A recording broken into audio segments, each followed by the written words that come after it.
ನಮಸ್ಕಾರ. ಇವತ್ತಿನ ಶುಭೋದಯಕ್ಕೆ ಸ್ವಾಗತ.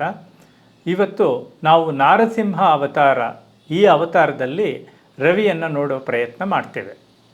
ನಿರಾಸೆಯೊಳು ಭರವಸೆಯ ಕಾಣುವ ಆಶಾವಾದಿಗೆ, ಇಹನೋ ಇಲ್ಲವೋ ಎಂಬ ಸಂದೇಹವಾದಿಗೆ, ಕತ್ತಲೆಯೊಳು ಬೆಳಕು ಕಾಂಬ ಪ್ರಹ್ಲಾದನ ಭಕ್ತಿಗೆ ಉತ್ತರವೆಂಬಂತೆ ಅಂಧಕಾರದ ಕಂಬ ಒಡೆದು ಬರುವ ರವಿರೂಪಿ ನಿತ್ಯ ನಾರಸಿಂಹನಿಗೆ ಶರಣೆನ್ನಿ ಹೇಳಿ. ರವಿಯನ್ನು ಇಲ್ಲಿ ನಿತ್ಯ ನಾರಸಿಂಹ ಅಂತ ಕರಿತಾ ಇದ್ದೀವಿ, ಯಾಕೆಂದರೆ ನಾವು ದಿನ ಹುಟ್ಟುತ್ತಾನೆ.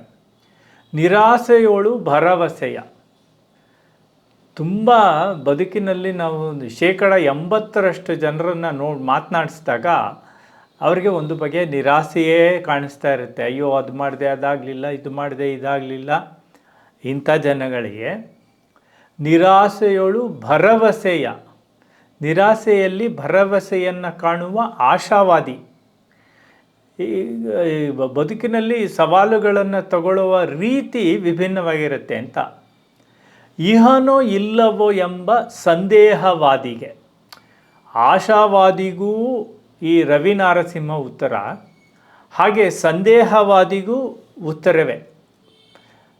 ಪ್ರಹ್ಲಾದನಿಗೆ ತಕ್ಕ ಉತ್ತರ ಸಿಕ್ತು, ಹಾಗೆ ಹಿರಣ್ಯಕಶಿಪುಗೂ ಕೂಡ ಅವನಿಗೆ ತಕ್ಕ ಉತ್ತರವೇ ಸಿಕ್ತು. ಹೀಗಾಗಿ ಒಬ್ಬ ಆಶಾವಾದಿ ಯಾರು ಅಂದರೆ ಇಲ್ಲಿ ಪ್ರಹ್ಲಾದ. ಸಂದೇಹವಾದಿ ಯಾರು? ಇಲ್ಲಿದ್ದಾನ ನರಸಿಂಹ, ಅಲ್ಲಿದ್ದಾನ ನಿನ್ನದ ಹರಿ ಅಂತ ಕೇಳ್ತಾನಲ್ಲ ಅವನು. ಕತ್ತಲೆಯೊಳು ಬೆಳಕು ಕಾಂಬ ಪ್ರಹ್ಲಾದನ ಭಕ್ತಿಗೆ. ಪ್ರಹ್ಲಾದ ನೋಡ್ರಿ, ಚಿಕ್ಕ ಹುಡುಗ ಅವನು. ಅವನಿಗೇನು ಅನುಭವ ಇತ್ತು? ಜೀವನ ಅನುಭವ ಇತ್ತು. ಎಲ್ಲಿ ಸೋಲು ಗೆಲುವಿತ್ತು? ಅವನಿಗೆ ಏನಿಲ್ಲ ಅವನಿಗೆ. ಆದರೆ ತಂದೆಯ ಭಯ ಇತ್ತು, ಹರಿಯ ಮೇಲಿನ ಭಕ್ತಿ ಇತ್ತು. ಆದ್ದರಿಂದ ಅಷ್ಟೆಲ್ಲ ತೊಂದರೆಗಳ ನಡುವೆ ವಿಷ ಕೊಟ್ಟರು, ಬೆಟ್ಟದಿಂದ ದಬ್ಬಿದ್ರು, ಆನೆ ಕೈಲಿ ತುಳಿಸಿದ್ರು, ಏನೇನೋ ಹಿಂಸೆ ಕೊಟ್ಟರು, ಬೆಂಕಿಯಲ್ಲಿ ಹಾಕಿದ್ರು, ಎಲ್ಲ ಆಯಿತು.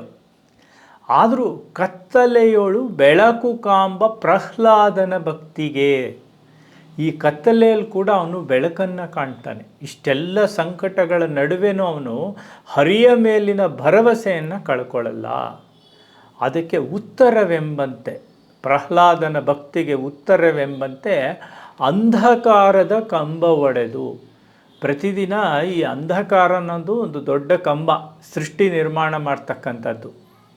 ಅದನ್ನು ಒಡೆದು ಬರುವ ರವಿರೂಪಿ ನಿತ್ಯ ನಾರಸಿಂಹನಿಗೆ ಶರಣೆನ್ನಿ ಹೇಳಿ.